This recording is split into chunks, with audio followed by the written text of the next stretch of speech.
नमस्कार, city post live के इस खास पॉडकास्ट में आपका स्वागत है। मैं हूं श्रीकांत प्रत्युष और मेरे साथ हैं बिहार बीजेपी के चर्चित नेता, बिहार सरकार के स्वास्थ्य अभियंत्रण विभाग के मंत्री नीरज कुमार बबलू जी। आपका स्वागत है बबलू जी, कैसे हैं? आप कैसे? सब बढ़िया। आप बताइए, चुनाव आ गया है, क्या कैसे काम चल रहा है? ये काम हम समझते हैं काफ़ी बेहतर तरीके से चल रहा है। जो विभागीय काम होना चाहिए, इसमें कहीं कोई कठिनाई नहीं है। माननीय मुख्यमंत्री जी का जो सपना है, हर घर नल का जल, शुद्ध नल का जल, वो विभाग पूरी तरह कृत संकल्पित है कि हम हर घर नल का जल पहुंचाएं। और मुझे लगता है कि हर घर नल का जल ये पहुंच भी रहा है, लेकिन थोड़ा बहुत शिकायत जो आते रहता है कि यहाँ नहीं पहुंचा, वहाँ नहीं पहुंचा, यहाँ गड़बड़ी हो गया, वहाँ गड़बड़ी हो गया, यहाँ टूट गया। ये काम ऐसा है जो हमको लगता है कि शिकायतें आती रहेगी, लेकिन हम लोगों का काम है कि शिकायत को दूर करते रहना। तो विभाग पूरी तरह मुस्तैद रहती है कि शिकायत को हम दूर करते भी रहेंगे, और जहाँ भी शिकायत मिलता है हम लोग प्रयास करते हैं उसको दूर करें। इस बार थोड़ा सा ज़्यादा शिकायत आया। शिकायत आने का कारण था कि वाटर लेवल भागा, गर्मी काफ़ी पड़ी, बारिश कम हुआ तो वाटर लेवल नीचे गया। तो वाटर लेवल नीचे जाने से कई जगह चापाकल फेल हुआ, कई जगह लोगों ने नल वल को तोड़ दिया। तो जहाँ टूट जाता है वहाँ तुरंत रिपेयर होने में जहाँ से खबर नहीं मिलता है वहाँ दिक्कत होता है, लेट लगता है। फिर भी हम लोगों ने प्रयास किया कि चापाकल नहीं लगाए। जहाँ चापाकल नहीं लग रहा था वहाँ हम लोगों ने टैंकर से पानी भेजा। कई जगह ऐसी स्थिति दरभंगा के इलाके में हुआ कि टैंकर भी उतना पर्याप्त नहीं था जितना पानी चाहिए था। हम लोगों ने वैकल्पिक व्यवस्था किया, ट्रैक्टर के टेलर पे पानी टंकी खरीद के रखा, उसमें पानी भर के गांव तक भेजने का काम किया। तो ये विशेष तौर पर किया गया था। तो डिपार्टमेंट का ये प्रयास रहता है कि हम हर घर तक शुद्ध नल का जल पहुंचाएं। इसमें बहुत सफलता मिलती भी है, बहुत जगह से शिकायत रह जाता है। तो जहां से खबरें आती है कोशिश करते हैं हर जगह पहुंचे। मुख्यमंत्री 7 निश्चय योजना का बहुत महत्वपूर्ण प्रोजेक्ट है नल जल योजना, और इसको लेकर हमेशा सत्ताधारी दल के विधायक भी, सांसद भी सवाल उठाते रहते हैं कि भाई ये योजना एकदम फेल है। देखिए, इस योजना के बारे में आप फेल के हैं, पास के हैं, सब चलता है। इसलिए कि योजनाएं थोड़ा सोफिस्टिकेटेड योजना, प्लास्टिक का नल लगा हुआ है। कोई अगर बदनाम करना चाहेगा तो कोई बच्चा जाएगा तोड़ देगा, पानी बहते रहेगा, फोटो बना लेगा, वीडियो बना लेगा कि भाई ये पानी नहीं आ रहा। कभी बिजली कट गया, पानी नहीं आ रहा, नल खोलेगा, बोलेगा देखिए पानी नहीं आ रहा। तो इस योजना को बदनाम करने वाला बदनाम भी कर सकता है। लेकिन हम लोग ने अभी फील किया कि ये योजना कितना महत्वपूर्ण है। जब कई जिलों में, कई वार्ड में इस योजना का टेन्योर पूरा हो रहा है, 5 साल पूरा हो रहा है। जैसे ही टेन्योर पूरा हो रहा है, मेंटेनेंस में जो लोग लगे हैं, संवेदक लगे हैं, उन्होंने काम बंद किया। जैसे ही काम बंद करना शुरू हुआ तो पानी बंद हुआ। अब जो मुझे फोन आ रहा है तो मुझे लगता है कि ये योजना कितना इम्पोर्टेंट है। लोग हाहाकार मचा रहे हैं, पानी बंद हो गया। शिकायतों से अहमियत का पता चल रहा है। बिल्कुल। जब नहीं, शिकायत तो होता था पहले टूटने फूटने, हाँ, लेकिन अब नहीं आ रहा है। अब जैसे कि पानी चल रहा था, पानी बंद हो गया, अब लगता है कि अच्छा इतना महत्वपूर्ण लग रहा लोगों को, पानी लोग ले रहे थे। कई पंचायतों से डायरेक्ट मुझे फोन आया है कि हमारे पंचायत में इतना बढ़िया चल रहा था और अब पानी बंद हो गया, संवेदक पानी बंद कर दिया, संवेदक नहीं चला रहा मोटर, या संवेदक जो ऑपरेटर है उसको पेमेंट नहीं कर रहा है, तो उसके वजह से ये पानी बंद हो जा रहा है। तो पानी बंद होने से हाहाकार मच रहा है। इसका मतलब है कि जब पानी चलता है तो लोगों को सुविधाएं मिलती है, शुद्ध पानी मिलता था। लोग कई कह रहे हैं कि हाँ बिल्कुल शुद्ध पानी मिलता था। कई जगह शिकायत है, जहाँ शिकायतें आती है वहाँ हम लोग दूर करते हैं, लेकिन मैक्सिमम जगह शुद्ध पानी मिल रहा था। तो हमने फिर देखा कि ये 5 साल का जो मेंटेनेंस पीरियड था ये लगभग पूरा हो रहा है। हमें तो 1.5 साल हुआ विभाग में, उससे पहले काम हुआ था। हम लोग इसको शुद्ध करने, सही करने में लगे हुए हैं।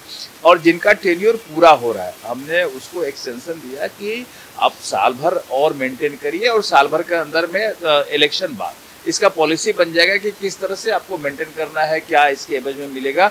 लेकिन हम लोगों ने विचार किया कि इसको और साल भर मेंटेनेंस बढ़ाया जाए, ताकि इलेक्शन पीरियड में कहीं कोई दिक्कत न हो। ये नहीं आचार संहिता लग गया, इलेक्शन लग गया और पानी बंद हो गया।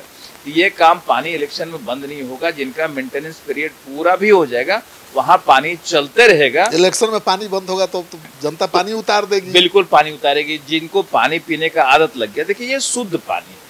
हम बार बार अपने आमजन से, बिहार के लोगों से आग्रह भी करते हैं कि ये पानी बिल्कुल शुद्ध पानी है। जहाँ शुद्धता से पानी चल रहा है, जहाँ कई जगह लोग कहता है ये देखिए पीला पानी है, ये देखिए काला पानी आ रहा है, तो वो वहाँ के लोकल ऑपरेटर के गलती से होता है। जब लोकल ऑपरेटर बैकवाश का सिस्टम होता है, मशीन को 2 बार घुमाना पड़ता है, जिसके वजह से अगर नहीं घुमाता तो पानी गंदा आने लगता है।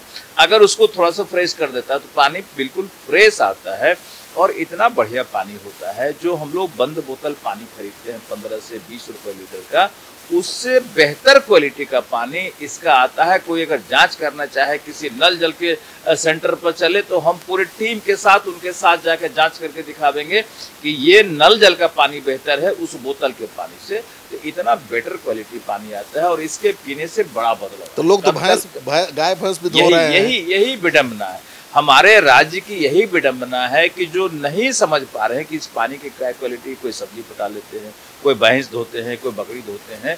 हम लोग बार बार आग्रह भी करते हैं, प्रचार माध्यम से प्रचार भी कराते हैं कि ये पानी का क्वालिटी काफ़ी बढ़िया है, बेटर क्वालिटी है, इसको पीने में इस्तेमाल करें।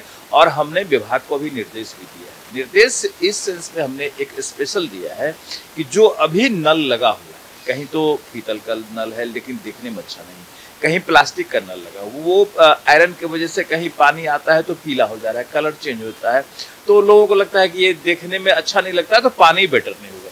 पानी का क्वालिटी बेटर है और हम जो वो देखने में बढ़िया नहीं लगता है, अच्छा नहीं लगता है, हमने विभाग को निर्देश दिया कि उसको देखने लगे। जैसा एयरपोर्ट पे नल होता है, पुश कॉक या ऐसे नीचे से पुश करने वाला खूबसूरत सा स्टील का पोस्ट, उसका खूबसूरत सा हो, हमने स्पष्ट निर्देश दिया। जो चीज़ देखने में अच्छा नहीं लगेगा, हो सकता है पीने में क्या लगेगा बात की बात है, कम से कम आउटलुक तो बढ़िया होना चाहिए ताकि लोग अट्रैक्ट, लोग पीने की इच्छा नहीं होगी।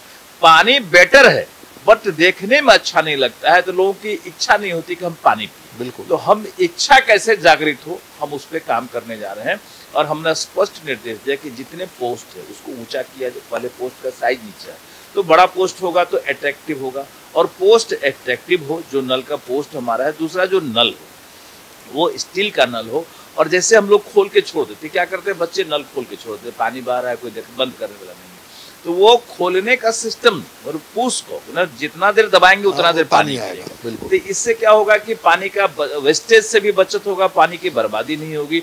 दूसरा एक अट्रैक्टिव नल होगा तो लोगों को लगेगा कि नहीं ये पीने लायक पानी है, तो लोग पिएंगे, इस्तेमाल करेंगे। हम बार बार आग्रह करते हैं, विभाग की तरफ से प्रचार प्रसार भी होता है कि वाटर का क्वालिटी में कोई प्रॉब्लम नहीं है, पानी बेहतर है और इसका इस्तेमाल करें, ये हमारा बार बार। दक्षिण बिहार में सबसे ज्यादा पेयजल संकट है, तो उसके लिए कुछ खास कार्यक्रम? निश्चित रूप से दक्षिण बिहार में जहाँ पेयजल संकट है, हमने कई जगह मल्टी विलेज सिस्टम भी कर रहे हैं। होता क्या है कि हम लोग जमीन से पानी पाइपलाइन बिछाते हैं, जहाँ वाटर क्राइसिस होता है दक्षिण बिहार में, वाटर क्राइसिस आता है 250 फुट, 350, कहीं 400 पे चला जाता है। इस स्थिति में क्या होता है कि हमारा मोटर फेल हो जाता है, पानी नहीं आती, तो परेशानी शुरू होती है। फिर हम लोग टैंकर से सप्लाई करते हैं। तो कई जगह हम लोग अभी कैमूर में हमने एक निविदा निकाला है कि सरफेस वाटर का इस्तेमाल करेंगे, यानी कि नदी का पानी, झील का पानी जो है, उसी पानी को हम लोग स्वच्छ करके आम जन तक पहुंचाएंगे। उसमें क्या होगा कि वाटर लेवल नहीं भागेगा, और जो पानी नदियों का पानी है जो बरसात के दिनों में आता है और वेस्ट हो जाता है, हम उसको रोकें। हम उस पानी को रोक करके उसका ट्रीटमेंट करके आम जन तक पहुंचाने में का काम कर रहे हैं। ये MDS सिस्टम है, मल्टी विलेज सिस्टम करके हम लोग प्रखंड वाइज, एक प्रखंड का बड़ा होता है तो 250-300 करोड़ एक जो हर पहुँचे। तो भारत सरकार का भी गाइडलाइन है कि हम लोग भूगर्भ जल का कम से कम इस्तेमाल करें, और सतही वाटर, जो सरफेस वाटर बोलते हैं, नदियों का पानी है, झील का पानी, इसका इस्तेमाल करें। तो विभाग अब उसी मोड में काम करेगी और फ्यूचर में मैक्सिमम जगह हम लोग वही काम करेंगे, अंदर से पानी नहीं निकालेंगे, ताकि हमारा भूगर्भ जो है वो मेंटेन रहे, पानी का लेवल नहीं भागे, उससे डबल फायदा हो। एक तो पानी जो हमारे पीने वाले उपभोक्ता हैं उनको परेशानी नहीं होगी, दूसरा परेशानी किसानों को होता है। जब वाटर लेवल भाग जाता है तो सिंचाई में जितना पानी लगना चाहिए उससे ज़्यादा पानी लगता है, और सिंचाई का पानी मिल नहीं पाता है। तो पानी नहीं भागे, जमीन से पानी नहीं निकालना पड़े, इस पे विभाग काम कर रही है कि जमीन से पानी कम से कम निकालेंगे। हम लोग चापाकल फ्री जिला हमने तय किया, विभाग के लोगों को निर्देश दिया कि आप एक जिला तय करिए, उस जिला में हम हर घर एमबीएस से पानी पहुंचाएंगे, नदियों का पानी पहुंचाएंगे। और हमारा प्रयास वहाँ हो कि हम चापाकल फ्री जिला, वहाँ पर कोई चापाकल की आवश्यकता नहीं हो, कहीं एक भी हमारा अंदर में नल नहीं हो। दूसरे स्टेटों में आप जाएंगे, बड़े स्टेट बड़े शहरों में तो परमिशन नहीं मिलता बोरिंग करने का। क्यों भाई? कि वाटर लेवल भागेगा। यहाँ भी तो वाटर लेवल बहुत नीचे जा रहा है। वाटर लेवल नीचे चला जाता है। ये वाटर लेवल नहीं भागे, ये पानी मेंटेन रहे, इसका सबसे बड़ा सब्सिट्यूट वही है कि हम पानी बाहर से बोरो करें, हम नदी से पानी लाएं, हम झील से पानी लाएं, ताकि हमको जमीन से पानी नहीं खींचना पड़े। जिस दिन ये पूरे राज्य में हो जाएगा उस दिन वाटर का समस्या खत्म हो जाएगा। हम लोग यहाँ हम समझते उत्तर बिहार में काफ़ी वाटर कमी नहीं है पानी का। हम लोगों के यहाँ सहरसा पूर्णिया तरफ 10 फुट पे पानी, कई जगह 300 फुट पे पानी है। तो जहाँ 10 फुट पे पानी है हम वहाँ से भी कैरी करेंगे। वैसे माननीय मुख्यमंत्री जी का ये भी कहना था कि हम शुद्ध जल, हर घर शुद्ध नल का जल के साथ साथ हर घर गंगा जल करें। तो हर घर गंगा जल पर भी हम लोग काम कर रहे हैं कि मैक्सिमम जगह गंगा के पानी को हम लोग प्रोवाइड कराने का कोशिश कर रहे हैं। अभी हमने बक्सर में एक एमबीएस का उद्घाटन कराया माननीय मुख्यमंत्री जी से, 4-6 महीना हो चुका है। तो वहाँ गंगा के पानी से वो हर जगह दिया जाता है। गंगा पे हमारा लगभग 6 एमबीएस बना हुआ है जो गंगा का पानी मुहैया होता है आसपास के। तो अब हम लोग आगे भी कोशिश कर रहे हैं कि गंगा का पानी से ही एमबीएस चलावे। पाइपलाइन जाएगा दूर तक, गंगा का पानी वहाँ पहुँचेगा, फिर वहाँ फिल्टर करके हम लोग लोगों को मुहैया करावेंगे। इसके अलावे जो माननीय मुख्यमंत्री जी का सपना है कि हर घर गंगा जल पहुँचे, तो हम लोग पैकेज वाटर की हमने पॉलिसी बनाई है। अभी उसको पूरी तरह भी जमीन पे नहीं उतरा है, तो जल्द से जल्द हम लोग जमीन उतारेंगे कि जैसे भारत सरकार का रेल नीति, इस तरह भारत सरकार का रेल नीति है, उसी तरह बिहार सरकार का हम लोग पैकेज वाटर ला रहे हैं। और हमारे पास गंगा का पूरा क्लियर वाटर हमारे पास साफ़ किया हुआ, जैसे बक्सर है, यहाँ पे हाजीपुर के पास है। तो हमारा ये सब प्लांट जो है पूरा गंगा का पानी शुद्ध करके आम जन तक पहुँचाता है। सिर्फ हमको पैकेज कर, तो हम लोग पैकेज वाटर भी और मार्केट से सस्ते दर पे पब्लिक को मुहैया कराएंगे। उसमें के 2 फायदा होगा। एक तो सस्ते दर पे मिनरल वाटर, हम उसको मिनरल वाटर देंगे। दूसरा गंगा का जल होगा पूरी तरह, तो गंगा जल पैकेज वाटर में सस्ते रेट पर घर घर तक हम लोग पहुंचा देंगे। ये माननीय मुख्यमंत्री जी का जो सपना है वो साकार होगा और विभाग के लिए बड़ी उपलब्धि होगी। टारगेट क्या है? कितना गाँव में, कितना घरों में नल जल योजना पहुंचाना है और कितना पूरा हुआ? ये टारगेट 100% घरों में पहुंचाने का है। और हम समझते हैं कि 1,85,00,000 परिवार तक हम लोग लगभग पहुंचा चुके हैं। और बचे कुछ जो परिवार हैं वहाँ तक भी हमने लगभग निविदा कर दिया है। और कुछ जगह निविदाएं कैंसिल होती रहती है, पेपर्स नहीं आते हैं, तो थोड़ा बहुत मुझे लगता है कि 5-7% बच रहा होगा कि जहाँ नहीं पहुँचा है या जहाँ काम स्टार्ट नहीं हुआ है। तो हमको लगता है कि आने वाले इस चुनाव तक हर जगह पहुंचाने का प्रयास होगा। और चुनाव में उनको काम दिखेगा कि हमारे घर भी नल का जल पहुंच रहा है। तो 100% अचीवमेंट थोड़े दिन में, 6 महीने के अंदर 100% अचीवमेंट हो जाएगा। हर घर नल का जल, जो ये योजना है, इसको पूरी तरह 6 महीने में हम लोग पूरा करेंगे। हर घर नल का जल पहुंचे। इस चुनाव में हर घर नल का जल कितना फायदा पहुंचाने वाला है? देखिए, हम तो ये मानते हैं कि बड़ा काम, ये कई दृष्टिकोण से बड़ा काम है। स्वास्थ्य के दृष्टिकोण से सबसे महत्वपूर्ण है कि बिहार में कितने परसेंट, पहले आप याद करिए 5 साल पहले कितने परसेंट बड़े लोग थे जिनके घर में आरओ वाटर, वो 2 से 5% लोग होंगे मार्केट में जो अपना लगा लेते हैं। लेकिन ग्रामीण इलाके में जो गांव घर में गरीब किसान है वो आरओ वाटर नहीं लगाते हैं। 12,000 का, 15,000 का, 20,000 का लोग लगाते हैं फिल्टर। ये नहीं हुआ करता था। जो हर व्यक्ति नहीं लगा सकता था, शुद्ध पानी की वजह से कई बीमारियां होती है। शुद्ध पानी की वजह से घेगा होता है, हम समझते हैजा फैलता था, डायरिया होता था। इन तमाम बीमारियों में काफ़ी बदलाव आया है, काफ़ी राहत हुआ है। सर्वे रिपोर्ट आया हुआ, हमने कल पीसी में भी ब्रीफ किया है उसको कि काफ़ी उससे बदलाव हुआ है। और शुद्ध जल पीने से समय से ना दांत टूटेगा, ना बाल पकेगा, ना पेट की गड़बड़ी होगी। ये बड़ा चेंज होता है। आयरन है, फ्लोराइड है, आर्सेनिक है, बहुत बड़ी चुनौती है कई इलाके में काफी। और हम लोग का इलाका जो काला पानी कभी कहा जाता था, वो पूरा आयरन युक्त पानी है। पूरी तरह आप पानी निकाल कर रख देंगे तो 4 से 5 घंटे में पानी पीला हो जाएगा। व्हाइट कपड़ा तो आप कभी पहन नहीं सकते, पूरा पीला हो जाएगा धोने पे। ये बड़ा चेंज हो रहा है। आदमी स्वस्थ रहना सबसे मनुष्य के लिए प्रायोरिटी होता है। कि हम आदमी को स्वस्थ रख पाए, और ये पानी से ही स्वस्थ रहेगा। शुद्ध पानी जो व्यक्ति इस्तेमाल करेगा जल्दी बीमार नहीं होगा। इसलिए हम लोग बार बार आग्रह करते हैं, जो गरीब गांव के लोग हैं वो समझ नहीं पाते हैं कि पानी में क्या चेंज है। वो चापाकल का ताज़ा पानी लेते, फ्रेश पानी चापाकल चला के पी लेते हैं, लेकिन चापाकल का पानी फ्रेश नहीं है और ये नल का जल का पानी फ्रेश है।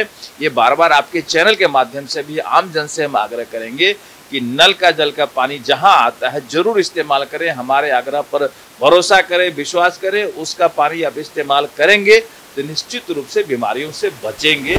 ये हमारा आग्रह बार बार। 20 साल बाद आप लोग चुनाव में जा रहे हैं, सरकार चलाने के बाद कितना एंटी इनकम्बेंसी का डर है? ये 20 साल बाद नहीं जा रहे हैं, हम लोग हर 5 साल पे चुनाव में जा रहे हैं और सरकार का 20 साल पूरा हो चुका है। 20 साल पूरा हो चुका है और 20 साल में हमने बिहार में बड़ा बदलाव किया। एनडीए की सरकार ने बिहार में बड़ा बदलाव किया है। अब अगर गिनाना शुरू करेंगे तो दिन बीत जाएगा, लेकिन मोटा मोटी कुछ चीजें आप याद करिए कि 20 साल पहले आप भी बिहार को देख रहे हैं कि 2005 के पहले बिहार की क्या स्थिति थी। सबसे पहले लॉ एंड ऑर्डर इतना बुरा था कि आदमी सोच नहीं सकता था। बिहार से प्लान कर रहा था, बिहार से भाग रहे थे। बिहार में जब अपहरण होता था तो अपहरणकर्ता कहाँ मिलते थे? CM house. ये पता चलता था कि सीएम हाउस से कॉल आ रहा है भाई। अब लालू जी खुद बैठ के अपहरणकर्ता का पंचायत करते थे, फैसला करते थे। अरे क्या बोल रहा है, कितना मांग रहा है? अरे सर 2 करोड़ रुपया मांग रहा है, देखिए। अरे लड़का बच्चा जाओ 1 करोड़ दे के छोड़वा दो। ये स्थिति आप लोगों को खुद कमान संभालनी पड़ती थी भाई, लड़ाई कर लड़ते थे बिल्कुल। जब लॉ एंड ऑर्डर पूरी तरह बिगड़ गया और लगा कि यहाँ रहना मुश्किल होगा, बिहार में रहना मुश्किल होता था, तो कई संगठन तैयार हो गए विरोध में। आपने रणवीर सेना सुना होगा, लिबरेशन आर्मी सुना होगा, कई ऐसे ग्रुप। आप भी तो ठाकुरों की रक्षा के लिए हथियार बिल्कुल, हम लोगों ने भी हथियार उठाया। जब लगा कि हम लोगों का घर गांव दाव पर है, लोग घर घुस जाएंगे, लोग जमीन कब्जा कर लेंगे। हम किसान के बेटा है। किसानों का यही स्थिति था कि अगर खेतों में ट्रैक्टर भेजते थे तो ट्रैक्टर लेके भाग जाता था, पंप सेट चलाते थे तो पंप सेट खोल के खेतों से लेके चला जाता था, मवेशी जाता था जोतने के लिए तो मवेशी खोल के लेके चला जाता था। ऐसी परिस्थिति में आदमी क्या करे? लेकिन कहा जाता है कि बबलू जी, जहाँ तक मुझे ध्यान पर है कि उस जमाने में पप्पू यादव हुआ करते थे, आनंद मोहन आप लोगों की टीम थी, वो किस तरह की लड़ाई थी? देखिए, मैंने बताया ये आत्मरक्षा की लड़ाई थी, आत्मसम्मान की लड़ाई थी, क्योंकि सम्मान नहीं बचेगा। कौन खतरा बन गया था आत्मसम्मान के लिए? हम समझते हैं कि लालू जी के जो लोग थे, लालू जी के गुंडे थे और उस समय तरह तरह के संगठन को संरक्षण मिलता। तो उस समय तो पप्पू यादव ही थे सीमांचल को। बिल्कुल, उस इलाके में पप्पू यादव का आतंक हुआ, बिल्कुल आतंक हुआ करता था। अपहरण साधारण सा काम हो गया था, रंगदारी जनरल काम हो गया था, मोटरसाइकिल छीनना लोगों का आम काम हो गया था। मोटरसाइकिल से लोग घर से निकलते नहीं थे।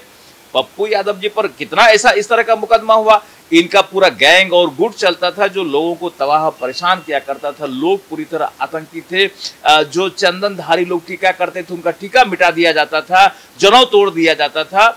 तो इस तरह समाज में विद्रोह फैलाने का काम आरजेडी के गुंडे, पप्पू यादव करते थे। ऐसा आरजेडी के गुंडे करते थे और पप्पू यादव जी का सीधा संरक्षण था। आप याद करिए, भवेश ठाकुर एसपी हुआ करता तो पप्पू यादव ने उनके एसपी के पैर पर जीप चढ़ा दिया, एसपी का पैर टूट गया था। और लालू राज में एसपी का इतना दुर्दशा होता था, एसपी ने कुछ नहीं किया, कोई मामला नहीं हुआ। पप्पू यादव एसपी आज पप्पू यादव जी कहते हैं कि हमको 1000 बीघा जमीन था। भैया, आपके दादाजी क्या करते थे सबको पता है। और आप जमीन का रिकॉर्ड दिखाइए ना, नोट कहाँ से बांटते इतना? तो कितना बोरा खोल देते हैं महाराज, बोरा खोल कहीं भी बाढ़ आए, आपदा आए। ये पूछना चाहिए उनसे कि कहाँ से लूट के लाए, किधर से लूट के लाए, कहाँ से बांट रहे हैं। हिसाब तो देगा ना। अगर हम बांटेंगे तो हम हिसाब देंगे कहाँ से बांट रहे हैं। नोट बांटने का हिसाब जरूर होना चाहिए।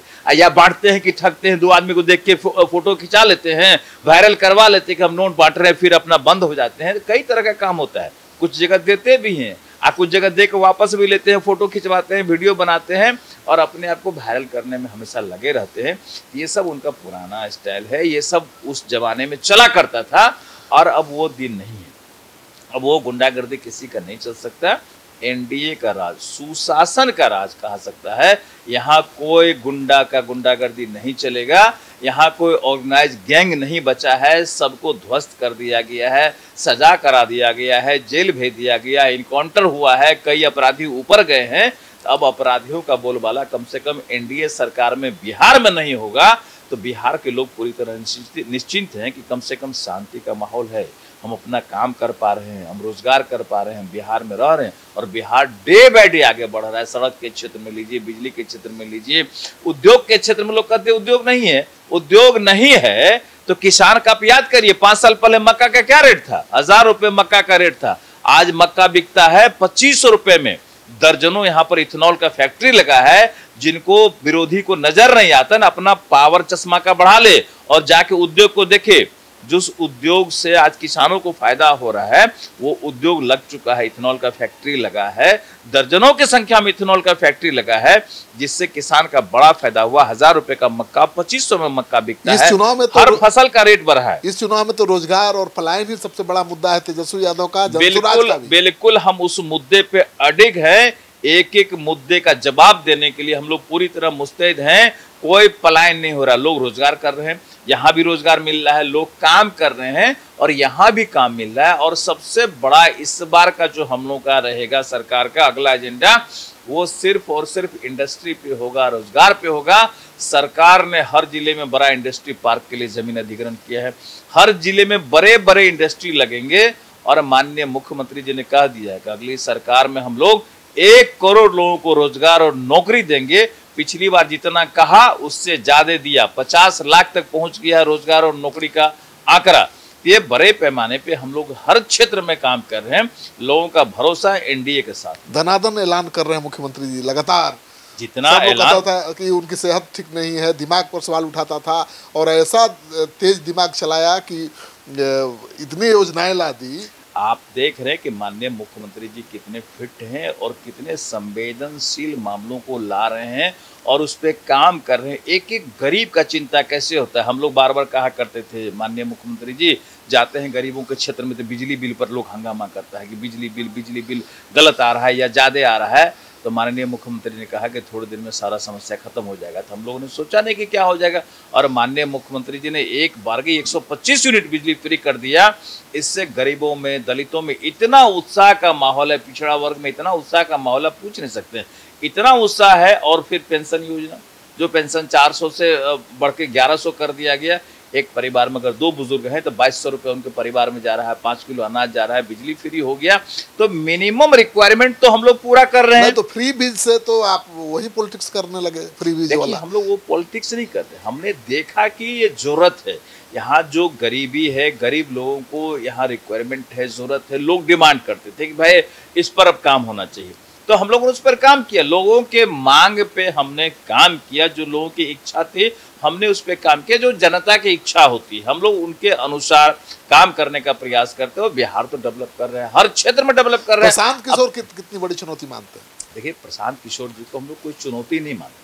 प्रशांत किशोर जी को ये लगता था कि हम मुख्यमंत्री बना सकते हैं तो खुद भी बन सकते हैं, लगना जायज है भाई। किसी को लगेगा कि हम ये घर बना सकते हैं तो अपना भी बना सकते हैं, उस काम में लगे हुए हैं, अच्छी बात है। लेकिन प्रशांत किशोर जी को अभी बिहार को समझने में टाइम लगेगा। प्रशांत किशोर जी को समझ में नहीं आया था कि हम जो गांधी मैदान में रैली करेंगे, लोगों ने उनको ठगने का काम किया, चीट करने का काम किया। उन्हीं के लोगों ने, हम इतना बस ला रहे हैं, इतना आदमी आ रहा है, लाखों लोग आ रहे हैं, कुर्सी लगा रहे हैं, लोग नहीं पहुंचे। लोग बता रहे कि भाई ये हमारा तो फलाने पुल पे 200 गाड़ी है, फलाने पुल पे 100 गाड़ी है, फलाने जगह 50 गाड़ी फंसा हुआ है, लेकिन गाड़ियां कहीं नहीं। लेकिन उनकी जनसभाओं में भीड़ जुट रही है, लोगों ने चीट करने का काम किया। उनकी जनसभा में भीड़ जुट रही है। गांधी मैदान के सभा के बाद ये आप ये जज कीजिए कि गांधी मैदान में क्यों फेल हुआ। जहां उनका टारगेट था 5 लाख लोगों का, कहते थे 7 लाख लोग आएगा, 10 लाख लोग आएगा, वहां 50,000 आदमी नहीं आए। आपने देखा होगा मीडिया, लोगों ने कहा कि भाई फलाने जगह रुके हुए, चिल्लाने जगह हर जगह सर्च हुआ, कहीं कोई रुका हुआ नहीं था। उनके लोगों ने उन्हें चीट की। अब वो समझ गए कि लोग यहाँ बिहार में चीट करते हैं, तो उसको समझते हुए अब उस अनुरूप वो काम करते हैं। अपना सिस्टम लगाए हैं कि हमारा मीटिंग फेल ना हो। तो वो जब चलते हैं तो 500 गाड़ी चलता है उनके साथ, तो 500 गाड़ी जहाँ जाएगा तो 4000 आदमी तो साथ ही लेके चलते हैं। अब 4000 5000 आदमी जुट रहा है, लोगों को लाया भी जाता है। हम नहीं कहते हैं कि अपने नहीं आता, अपने भी लोग आते हैं। प्रशांत किशोर जी को सुनने लोग आते हैं, अच्छा बोल रहे हैं तो सुनने आते हैं, उनको देखने आते हैं कि अच्छा भविष्य का ये नेता है। तो भविष्य में उनको अभी बिहार में टाइम देना पड़ेगा। वोट किसका काटेंगे? देखिए, वोट किसी का नहीं काटेंगे। वोट ऐसे लोगों का काटेंगे जो दिशाहीन है, हम समझते हैं कि जिनको कम समझ में आएगा कि भाई सरकार कैसी बननी चाहिए, ऐसे लोगों का वोट कटेगा। लोगों की समझ में बात उनकी एक आ रही है कि छठ बाद अब लौट के बाहर नहीं जाना पड़ेगा, यही रोजगार मिल जाएगा। ये रोजगार तो हम लोग दे रहे हैं, कौन रोजगार देगा ये बताइए? रोजगार ये कौन देगा? प्रशांत किशोर करेंगे, हम दे देंगे। प्रशांत किशोर जी कैसे रोजगार? परिवार लाभ कार्ड दे रहे हैं, 20,000 रुपया का ATM कार्ड। आपकी सरकार बनेगी तब ना रोजगार दे दीजिएगा। ऐसे कोई आएगा बोलेगा हम सबको रोजगार दे दें कि आपको वोट मिल जाएगा। कल हम अकेला पार्टी बना दे, कहे कि हम सबको रोजगार देंगे, इतना लाख देंगे, इतना करोड़ देंगे, इतना अरब देंगे, स्वर्ग में सीढ़ी लगा देंगे, कितने लोग मान लेंगे? तेजस्वी यादव की माई बहन योजना। अच्छा तो भैया तेजस्वी यादव जी का माए बहन योजना ये मजाक की योजना नहीं है। ये योजना के नाम पर पैसा भी ठगा जा रहा है, लोग पकड़ाए भी हैं। और दूसरी तरफ जब आपको सत्ता में आने का मौका मिलता है तो कान में तेल देकर सोए रहते हैं। जब आप सत्ता में थे, डिप्टी CM बने थे, तो काहे नहीं लाए थे योजना? क्या को विभाग रखे हुए थे? 6 विभाग रखे हुए थे। उसमें जनता में जाने का फुर्सत नहीं था, कोई योजना लाने का फुर्सत नहीं था। लेकिन जब सत्ता से बाहर होते हैं तो नकल करते हैं माए बहन योजना। क्यों? कहाँ का योजना? ये हमारे भारतीय जनता पार्टी का योजना है। और नाम लेते रहते हैं, इनके माताजी मुख्यमंत्री, इनके पिताजी मुख्यमंत्री थे, क्या कोई योजना लाए? कोई योजना नहीं लाए। शिक्षा में कौन सा काम किए? पहलवान विद्यालय, चढ़वाहा विद्यालय। जो उससे निकलेगा यही सब अनपढ़ वाला काम करेगा, गुंडागर्दी करेगा, बिहार को बदनाम करने की कोशिश करेगा। जो अभी हो रहा है, जितने भी आरजेडी के लोग हैं अभी भी चाहते हैं कि बिहार कैसे बदनाम हो और बदनामी का फायदा हमको मिले। जो गुंडागर्दी हो रहा है, जो अपराध हो रहा है, वो आरजेडी के लोग कर रहे हैं। पकड़ा रहे हैं, सबूत के तौर पर दिख रहा है। मैक्सिमम लोग जो पकड़ाते हैं वो आरजेडी से कनेक्टेड हैं, आरजेडी से रिलेटेड हैं। ये लोग सरकार को बदनाम करने का बार बार कोशिश करते हैं और सारा बदनामी इनका फेल हो जाता है, क्योंकि सरकार इतना काम कर रही है, हर क्षेत्र में इतना काम कर रही है कि लोगों का उत्साह कम नहीं होने वाला। लोग काफी उत्साहित हैं। लोग ऐसे लोगों को सत्ता में कभी नहीं आने देंगे जो सत्ता में रह के लूटने का काम किए, अपहरण उद्योग चलाने का काम किए, रंगदारी का काम किए, बलात्कार का, गैंग रेप तक होता था लालू जी के राज में। कितने नरसंहार हो गए लालू जी के राज में, आप याद करिए कितने नरसंहार हुए। एक नाम गिनाना शुरू करेंगे तो हम समझते हैं कि कितना वक्त लग जाएगा। वो नरसंहार का दौर था। अभी यहाँ सुशासन का दौर है, घटनाएं घट जाती है। लालू तेजस्वी जी में हम भी मानते जो नहीं है, कोई फर्क नहीं है। अब देख रहे कहाँ कौन सा फर्क है। लालू जी तो हंसा बोला के भी कुछ काम करते थे, ये तो मुंह लटका के अपना उल्टा पुल्टा काम करते रहते, षड्यंत्र में लगे रहते हैं। लालू जी कुछ हम समझते हैं कि समझा बुझा के, झूठ फूस बोल के, अपना हंसा बोला के काम चला लेते थे, किसी को पटा लेते थे। लेकिन ये आदमी इतना एरोगेंट है कि ये अपने धुन में रहता है और दिन में सपना देखता है हम मुख्यमंत्री बन जाएंगे और अपना योजना बांटते रहते हैं। भैया जब मौका मिला था, कम से कम डिप्टी CM बने थे, उस समय भी तो कुछ काम करते। और ये इनका पहचान कहाँ से बनाई? कहते हैं लालू जी, लालू जी, लालू जी। लालू जी ने इन्हें सिर्फ जन्म देने का काम किया। इनका नाम अगर कोई करवाया तो नीतीश जी थे, जिनका आशीर्वाद से डिप्टी CM बने। लालू जी नहीं बनाए। वही आज चुनौती बने हुए नीतीश कुमार के लिए। वही चुनौती इसलिए बने हुए ना। भस्मासुर वाला कहानी सुने हैं ना? ये भस्मासुर वाला कहानी ये लोग करते हैं कि जो मौका दिया उन्हीं को उल्टा करो, उन्हीं को बेइज्जत करो, उन्हीं को अपमानित करो। ये लोग वही लोग हैं, अपमानित करने वाले लोग हैं। इनको काम करने वाला लोग पसंद नहीं है। जो व्यक्ति मौका दिया उन्हीं को बदनाम करेंगे। लालू जी ने तो क्या दिया? लालू जी मुख्यमंत्री थे लेकिन नम्मा पास नहीं कर पाए। लालू जी की यही उपलब्धि है कि नम्मा फेल बेटा में लगे हुए हैं कि भाई हम इनको मुख्यमंत्री बना दें। जो आदमी डिप्टी CM बना दिया, तारीफ तो उनका होना चाहिए।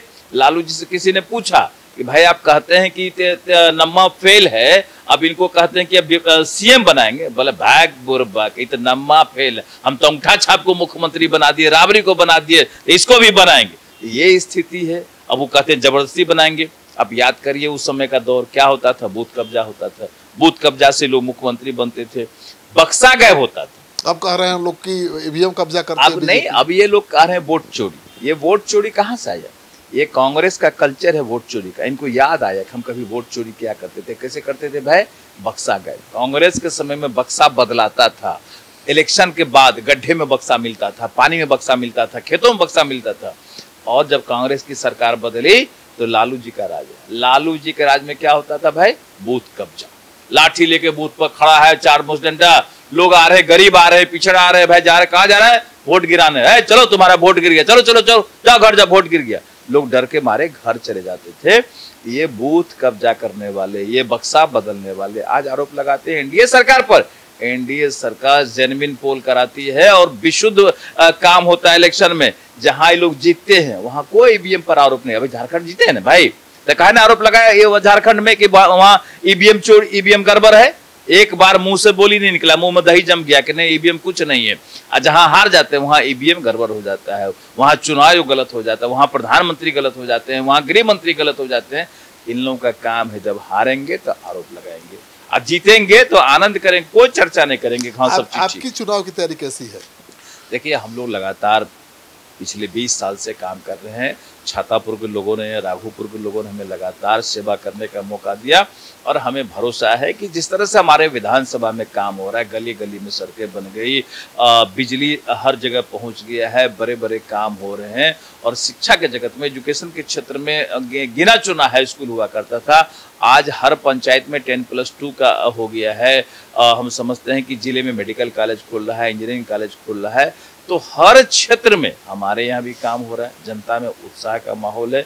निश्चित रूप से लोग समझदार है, लोग जो हैं वो एनडीए के साथ में हैं और लोगों ने मन बना के बैठा है कि पुनः एनडीए की सरकार बनाएंगे और पुनः लोग लगे हुए कि भाई हम इनको भी लाएंगे। जिस तरह से हम लोग सेवा का काम कर रहे हैं तो लोगों का काफी भरोसा और उम्मीद। मुकेश सहनी, तेजस्वी यादव मिलकर आपकी घेराबंदी करने में जुटे हुए हैं। देखिए, हर बार कोई बहुत बड़ी तैयारी है। देखिए, हर बार घेराबंदी हर लोगों के साथ होता है, मेरे साथ थोड़ा विशेष होता है। मैं महसूस करता हूँ इसलिए कि मुझे 5 बार जीतने का मौका मिला है और 5 बार मेरे खिलाफ नए लोग लाए गए, कोई रिपीट नहीं किया। आरजेडी की तरफ से कोई आदमी रिपीट नहीं किया। इस बार भी नया हर बार नए लोग लाए और इस बार भी चर्चा है कि नए लोग लाएंगे, पता नहीं किनको लाएंगे। जिनको भी लाए उससे आपको पता नहीं किसको लाने वाले हैं। देखिए, बहुत लोग मैदान में घूम रहे हैं, हम कैसे कह सकते हैं कि हमारे खिलाफ कौन लड़ेंगे। मुझे पता है कि कई लोग मैदान में घूम रहे हैं कि हमको टिकट मिलेगा, हमको टिकट संजीव मिलेगा। मिश्रा आ रहे हैं आपके खिलाफ, आप जिनका नाम ले रहे हैं तो क्या गारंटी वीआईपी का आप नाम लेते हैं, वीआईपी कब हमारे साथ आ जाएंगे, इसका क्या गारंटी? आप गारंटी ले रहे हैं वीआईपी का, वीआईपी महागठबंधन में रहेंगे? अच्छा, मुकेश सहनी जी किसी वक्त हमारे साथ आ सकते हैं, इसका कौन सा गारंटी है? चलायमान है, अभी भी उम्मीद है। वो चलायमान पॉलिटिशियन है, अपना समय देखते हैं, पलड़ा भारी देखेंगे एनडीए का है तो खट एनडीए की तरफ में आ जाएंगे। तो ये लोग आंकड़ा आप देखते हैं, मैदान देख रहे हैं कि किनका पलड़ा भारी है। जब मुकेश सहनी जी अगर कहीं एनडीए में आ गए तो बाकी उनके नाम लेने वाले कहाँ जाएंगे? और कई लोग हैं राजद में, भाई कोई ना कोई तो लड़ेंगे। मैं तो ये सीधा मानता हूँ कोई ना कोई लड़ेंगे, जो भी लड़ेंगे हम उनका सम्मान करेंगे और लड़ाई होगी तो मुझे भरोसा है कि एनडीए का पलड़ा भारी रहेगा, क्योंकि वहां विकास का बात होता है। लोग वहां के लोग कॉन्शियस हैं, समझदार हैं, विकास को देख रहे हैं और वो इलाका खास करके पिछड़ा इलाका है, गरीब इलाका है और विशेष तौर पर वहां पर कुछ न कुछ हुआ करता है। चोरी चमारी डकैती दंगा फसाद हमेशा पर्व त्योहार में कुछ विशेष समुदाय के लोग आफत मचाते हैं, दंगा फैलाते हैं। तो ऐसी परिस्थिति में हम लोग वहाँ की स्थिति को नॉर्मल करने का हमेशा कोशिश रखते हैं। तो मुझे लगता है कि लोग वहाँ भरोसा करते हैं हम पर और विश्वास करते हैं, प्यार करते हैं, तो उसका फायदा निश्चित रूप से मिलेगा। चलिए, आपने बहुत समय दिया, इसके लिए बहुत बहुत धन्यवाद। तो आप सुन रहे थे नीरज कुमार बबलू जी को, और अपने इलाके के धाकड़ नेता हैं, लालू जी के ज़माने में भी चर्चा में थे।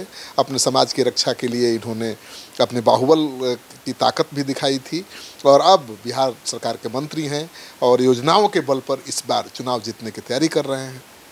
आप कमेंट बॉक्स में जाइए, अपना कमेंट जरूर लिखिए और इस वीडियो को ज़्यादा से ज़्यादा लोगों के साथ शेयर करिए। आपका सहयोग समर्थन हमारे लिए बहुत मायने रखता है।